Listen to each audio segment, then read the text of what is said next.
Hello again, it's Noob, and recently my friend Rubber Band, who you might know as a popular community member, sent me some locks, and these are three of them. One of which was his Hooligan Keys PacLock. Is it 200A? Yeah, PacLock 200A. And well, I've sort of picked Albert LaBelle's PacLock 200A, but I haven't picked this one on camera. And I thought, to make up for the fact I've already picked a 200A on camera, I'll throw in a couple of other locks here to explore as well. So you get a 3 for 1 on this video. I'm going to start out, we're going to put this over here. I'm going to start out with the little cam locks, and then they're cool in their own way. So this one is a little Yale wafer cam. Get it right way around. Yeah, there we go. Very nice. It's all a sealed unit, but it's kind of cute, and it's an old one as well, because you can tell it says Yale and Towne Manufacturing Co. So this is an old little lock. Then the second one we're going to pick is this really cool one. This is National Lock, Rockford, USA. Don't know much about this, but it is a little, can you see down there, little pin tumbler. It's all sealed up. I don't think you can get into it. Probably have to destructively peel off this little strip, which obviously I'm not going to do. I think it's a very cute little lock. But look at how the cam has like you turn it twice. So you turn it once and it catches the cam, and then you turn it and it moves it. It's a strange little mechanism that I've never seen it really before. But to get it in my vise, it's easier if I start it out here, then pick it anti-clockwise, as opposed to here, because it just sticks out. And do you know what? I just don't want to take the tailpiece off, so we're going to pick it backwards. There you go. Anyway, let's grab a mini vise now, because these cams hold better in these. So there we go. Put that in like this, and it should allow that tailpiece to move. There we go. So I'll just slide these over a little bit. I'll come back to them. Get that in camera shot. Bit more light on maybe. Right, so good. How am I going to pick this one? I might try a bit of top of the keyway tension like this, and use I was going to use Peterson Gem, but I might use this if it can pick through up in there, this monkey paw. Imagine it'll grab hold of those wafers pretty nicely. Oh wow, can you hear that? Lovely clicks on those wafers as well. Just supporting it with my finger to make sure that it doesn't jump out of the vise. I didn't want to tighten the vise too much on this nice little vintage cam lock, so it's going along. That's how many? It feels like there's about 5 wafers in here.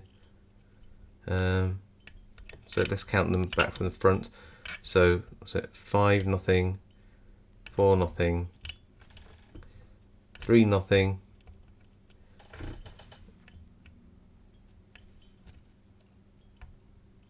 2 nothing.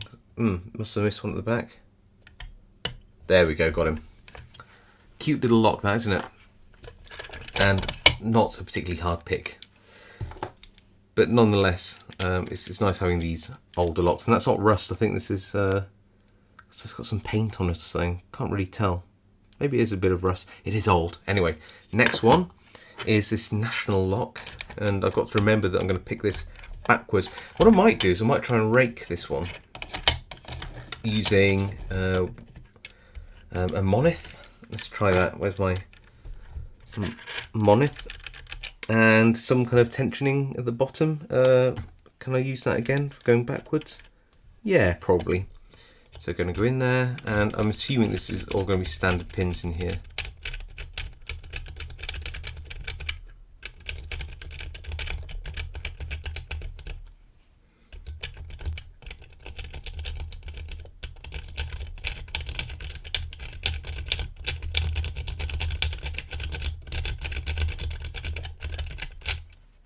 And there we go, open.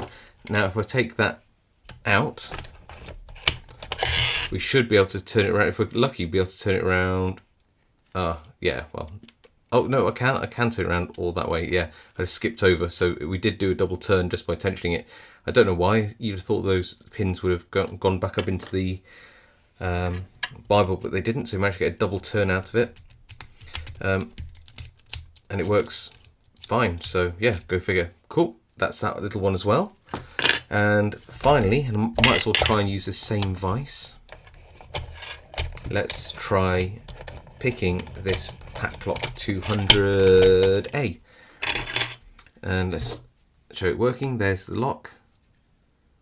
There's the hooligan keys. That's rubber bands shop. Opens up nicely. Double ball bearing mechanism, aluminium body, and usually a pretty good core. If this is the one,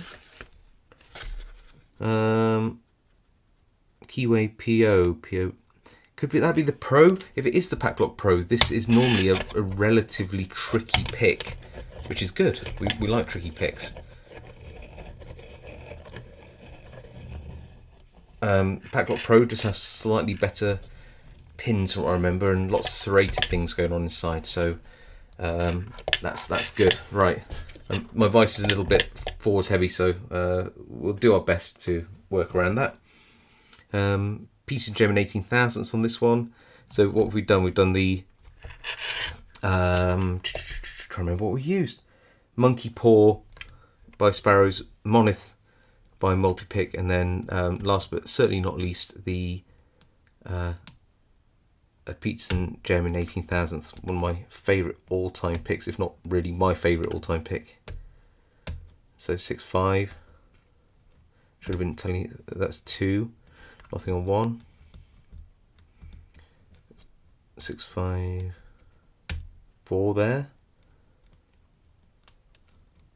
3, 2. Little click on 1 again there. So 16 set. 5. Hear that click? Very clicky lock this. 4 little click. 3, 2. Tiny click on 2. Nothing on 1, I don't think. No, go back to the back then. Nothing on 6, 5. 3, 2, 1. Okay. Nothing on 6, 5, or 4. 3, 2, 1, and we are open. There we go. Get off there. Right, now I will gut this quickly. I can't remember. I did get my hex keys out. I think from memory these take, this is the not metric, these are imperial ones. It takes one of these ones, I think. I don't think it's a screw head. Let's have a look down there. No, so it's definitely a hex key of some kind. Is it this one? No, that's too fat. Let's try this one. I'm sure it takes the imperial, or whatever you call it in the US, standard size hex keys. Quickly whiz this out. So yeah, we did a wave lock, a little standard set of pins there, and then this one which has some security pins, I think some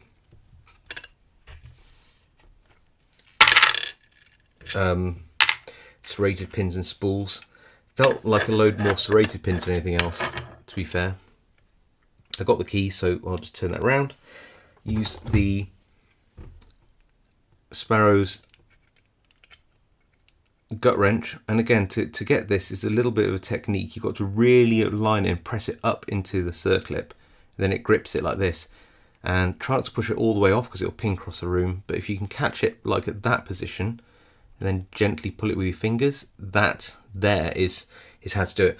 Otherwise what you're going to do is you'll push it all the way in like this, and then it'll just ping across the room, which is fun in some ways and then really awful in some others. Right, pop that in like that, turn it a little bit like this. I'm sure I've got a shim and a follower. Yeah, I do. little shim at the top, just in case we don't want to trap anything in the tailpiece. Put the follower in and then just push the follower through. Oh good, it has got 6 pins. I was hoping that's what I felt, but I'm terrible at guessing the pins sometimes.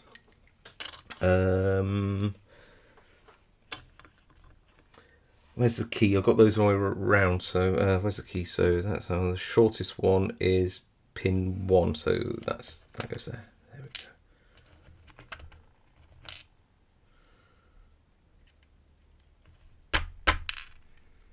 Oh wow, that's tiny. Did you see that pin? Where's my tweezers?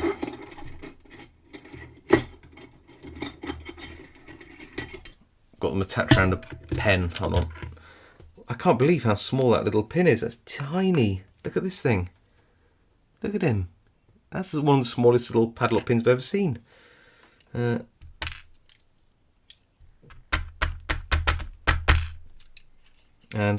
trying to get this the right way around, so the shortest goes in there and that's the longer one. So the key pins are a mixture of standards and serrated. The only pin long enough to have a serration on it seems to be key pin 2, which is this one. All the rest are standard, like that.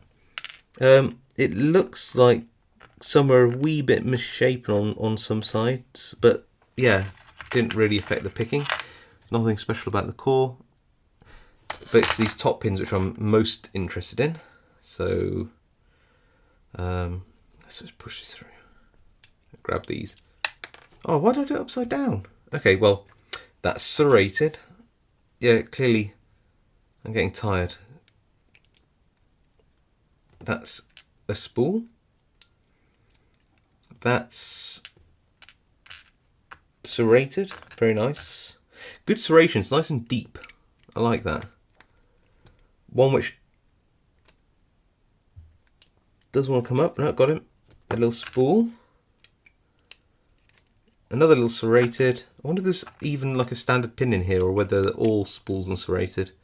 And last but not least, it is standard pin. Normally in a 6-pin lock like this you would get at least one standard pin just to keep the core from flopping around.